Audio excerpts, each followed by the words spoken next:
روحانی زندگی میں خاص طور پر ان لوگوں کے لیے جو ایک لمبے عرصے سے سفر پر ہیں، ایک بہت ہی لطیف لیکن گہرا چیلنج سامنے آتا ہے۔ یہ وہ لمحہ ہوتا ہے جب ہم خدا کو اتنا تو دے دیتے ہیں کہ ہمارا ضمیر مطمئن ہو جائے، لیکن اتنا نہیں کہ ہماری زندگی میں کوئی حقیقی گہری تبدیلی آئے۔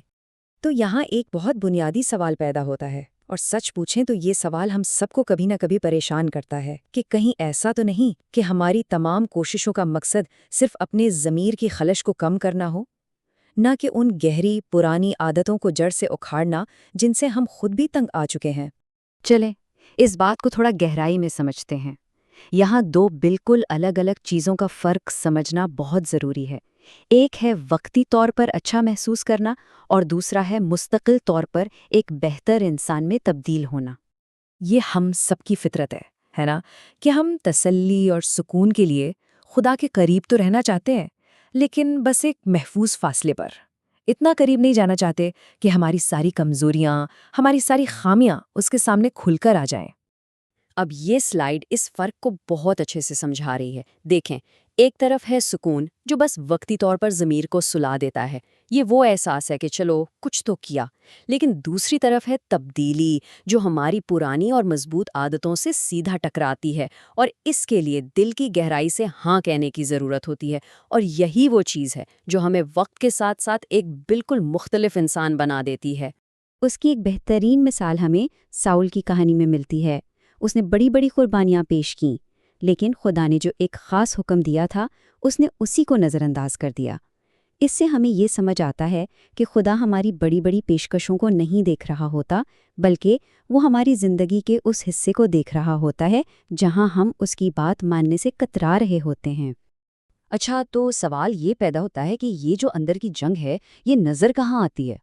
اس کا اصل امتحان ہماری عوامی زندگی میں نہیں، بلکہ ہماری ذاتی زندگی اور ہمارے سب سے قریبی رشتوں میں ہوتا ہے۔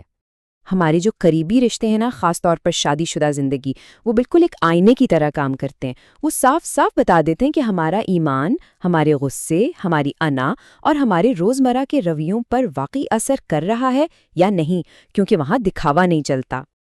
اور یہ نکتہ واقعی سوچنے پر مجبور کرتا ہے۔ ایسا بالکل ممکن ہے کہ کوئی شخص سب کے سامنے بہت کچھ اچھا کر رہا ہو، لیکن ساتھ ہی اپنے اندر کے ان پہلوؤں کو بچا کر رکھے جو اس کے سب سے قریبی انسان کے لیے تکلیف کا باعث بنتے ہیں۔ تو یہ رویے اصل میں نظر کیسے آتے ہیں؟ اکثر یہ بہت چھوٹی چھوٹی چیزوں میں چھپے ہوتے ہیں، جیسے گھر میں تلخ لہجہ استعمال کرنا، یا اپنی غلطی ماننے سے انکار کر دینا، یا پھر مکمل خاموشی اختیار کر کے دوسرے کو سزا دینا۔ یہ وہ چیزیں ہیں جو اکثر ہماری عوامی دینداری کے پیچھے چھپ جاتی ہیں۔ تو اصل سوال جو ہم سب کو خود سے پوچھنا چاہیے وہ یہ ہے، کیا ہمارا ایمان صرف عبادات تک محدود ہے، یا اس نے ہمارے اس رویے کو بدلنا شروع کر دیا ہے جو ہم اپنے سب سے پیارے رشتے کے ساتھ رکھتے ہیں؟ اب ہم اس مسئلے کی بالکل جڑ تک پہنچ رہے ہیں۔ اکثر مسئلہ یہ نہیں ہوتا کہ ہم کچھ بھی نہیں دے رہے، بلکہ یہ ہوتا ہے کہ ہم زندگی کا کوئی ایک خاص حصہ خدا کے حوالے کرنے کے لیے تیار ہی نہیں ہوتے۔ یہ ایک بہت گہری حقیقت ہے کہ ہم جو کچھ خدا کو پیش کرتے ہیں اس سے کہیں زیادہ ہمارے دل کا حال وہ چیز بتاتی ہے جسے ہم اس سے چھپا رہے ہوتے ہیں، جسے ہم بچا کر رکھتے ہیں۔ ہماری اصل کہانی ہماری مزاحمت میں چھپی ہوتی ہے۔ اسے آپ ایک طرح سے خدا کے ساتھ سودے بازی بھی کہہ سکتے ہیں۔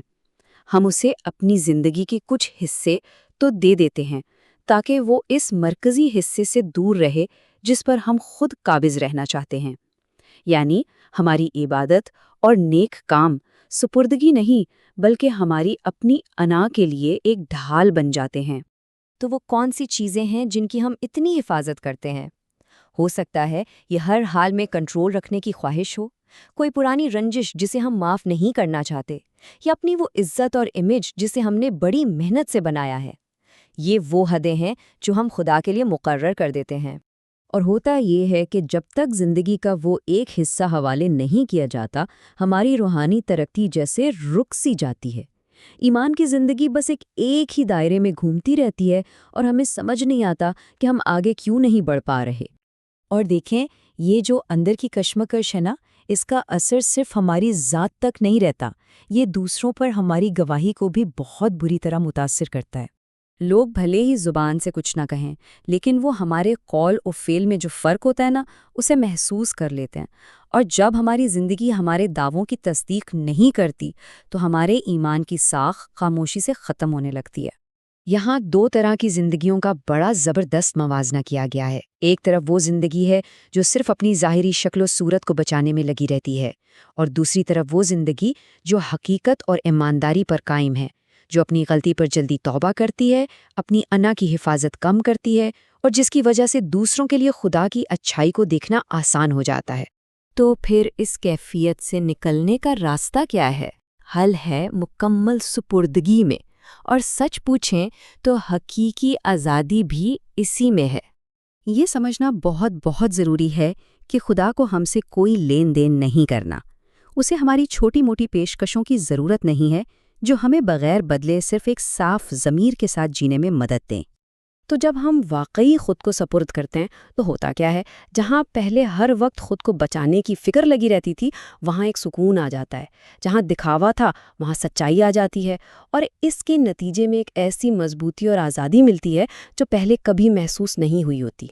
اور آخر میں یہ ایک بہت ہی تسلی دینے والی حقیقت کہ خدا جب بھی ہم سے کچھ مانگتا ہے تو اس کا مقصد ہمیں کمزور کرنا یا ہم سے کچھ چھیننا نہیں ہوتا۔ وہ صرف اس لیے مانگتا ہے تاکہ ہماری زندگی میں اس خوبصورتی کے لیے جگہ بن سکے جو اس کی اپنی ذات کی عکاسی ہو۔ تو ہم اپنی بات کو اس آخری اور سب سے اہم سوال پر ختم کرتے ہیں، ایک ایسا سوال جو ہم میں سے ہر ایک کو خود سے پوچھنا چاہیے۔